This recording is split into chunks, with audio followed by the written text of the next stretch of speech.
Italo Calvino, an Italian journalist and writer, said, "It is not the voice that commands the story, it is the ear." This is to say that the responsive listener to the poem or story may have as much to do with the receiving of the poem as does the imaginative poet.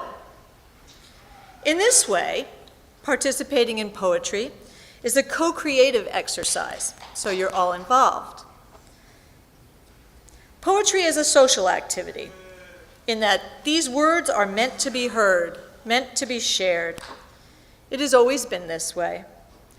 Poets tell the stories, people listen. It's like an ancient recording system of human history. Why is a poem a poem? Which is about why a poem is more than its paraphrase, and not only why, but how a poem is not prose. And the first thing I say in that lecture is that language has this double nature. As you've probably already learned if you've been writing or reading poems a lot, it has the symbolic function we're all familiar with. It makes meaning through, the words are combined in grammar and syntax and so forth, and they're always part of meaning when we communicate. You can hear me say always part of meaning. I'm putting some rhythm in that, right? But it's nowhere more important than it is in poetry.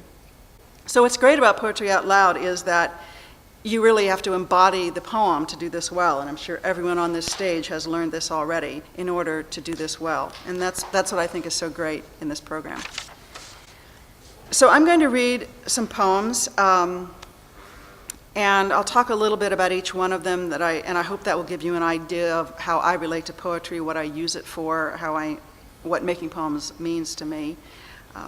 One of the central subjects of my poetry over all the years, and it's many years I've been writing now, has been war.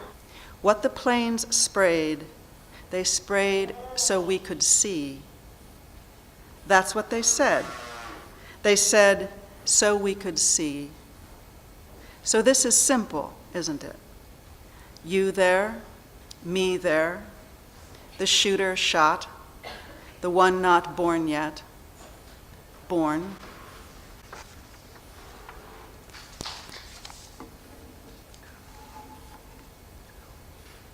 So that poem and the one I'm going to read next are from my book called Bone Pagoda, which is the informal name of a pagoda in a town called Ba Chuk out on the Cambodian border.